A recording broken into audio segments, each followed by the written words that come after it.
everyone, how's it going? Matthew Bailey here, and welcome to my very first 2022 movie review. And this one, unfortunately, was not in the theaters, unfortunately. However, I will express what my first movie in the theaters will be when I get to that. But anyways, as you can tell by the image behind me, this is my review on Hotel Transylvania 4 Transformania. Now, this was supposed to come out back in October last year, right around the same time as Addams Family 2 Halloween Kills, which, shockingly, I did see, by the way. Not in theaters, though. I saw it on Peacock, which my friend Matthew Davis Media was pretty surprised at me when I told him I saw the Halloween films. And there is something, he might be surprised at what else I recently just got to try to watch, whatever, to prepare myself for another film that he kind of already just saw. But anyways, I'm getting ahead of myself. So Hotel Transylvania 4 Transformania is the fourth and unfortunately final installment to the Hotel Transylvania franchise. You can watch it on Amazon Prime Video if you have an account. And it basically talks about, without trying to spoil too much, the movie basically mainly follows Johnny and Drac in this story, mainly. And it kind of follows a similar pattern to how the first movie was when it comes to Johnny and Drac coming to like each other and everything. This was kind of the same way, except Johnny feels like he truly isn't fully part of the family of the vampire family of Dracula, Mavis, and all the monsters. He feels upset, terrible that he is such a burden on Drac because he's not really a monster. And this truly is a sequel because it brings back the characters from the third movie, being Erica Van Helsing and her great-grandfather, Abraham Van Helsing, in his robot weird outfit or form. But he basically talks to Johnny about how he has this monster vacation ray, and he tries to use it on Johnny to turn him into a monster. And then, but some things go wrong, and it turns Drac into a human. It turns most of the original Drac pack into humans as well. And the whole point of the story is mainly to go on this journey of finding another crystal to bring them back, turn them back to normal.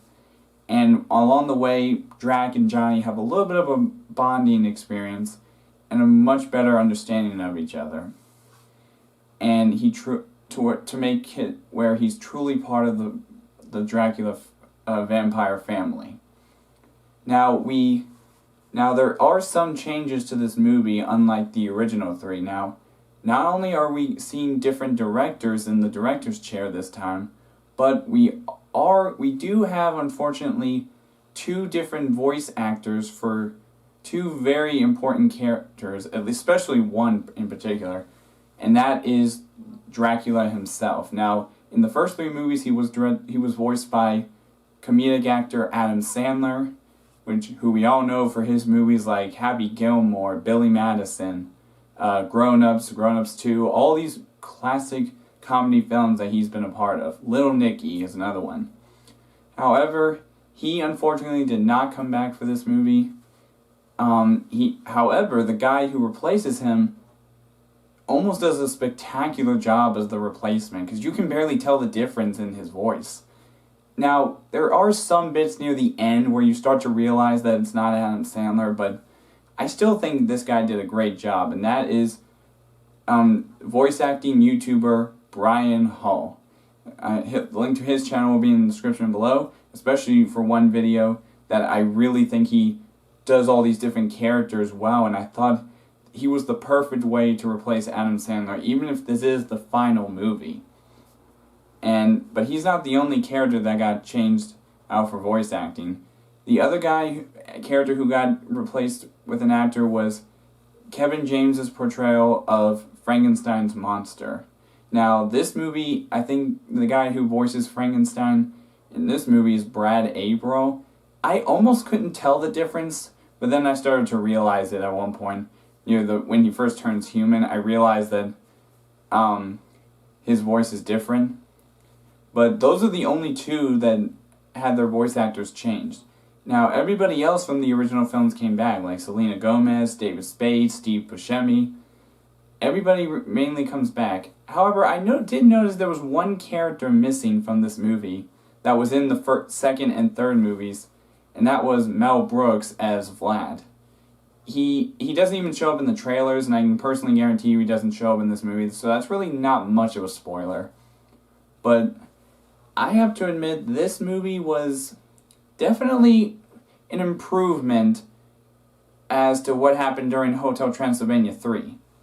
Now, because the way the movie plays out, especially the first two movies, it's really based on monsters. So you would think that releasing this movie, whether it's in theaters or on a streaming service, they would release it in the month of October.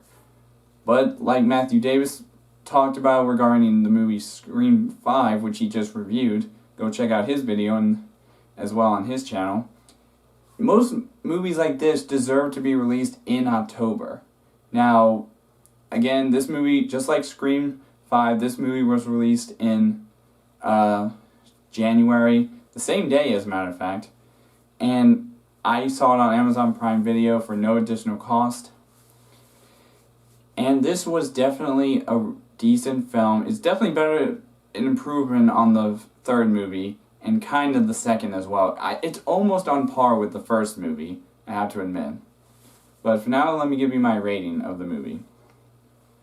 So for my rating of Hotel Transformania, I would have to give this movie a 3.5 out of 5.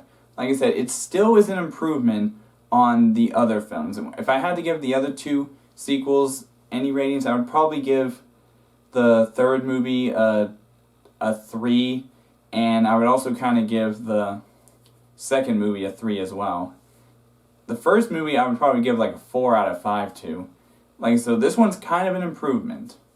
So, but it's unfortunate that this is the last movie of the franchise. So that's my review of Hotel Transylvania Transformania. Like I said, my next movie review is not going to be a theater release. It's going to be on Disney Plus. Now, I am curious how well this movie's going to go. I think I remember my friend Matthew Davis saying he doesn't know if it's going to be good because of how terrible the last two installments were. But my next main movie review for this year is probably going to be The Ice Age Adventures of Buck Wild, so keep an eye out for that in the next 2 weeks or so. But anyways, that's all for now in this movie review, and I will see all of you guys in the next video.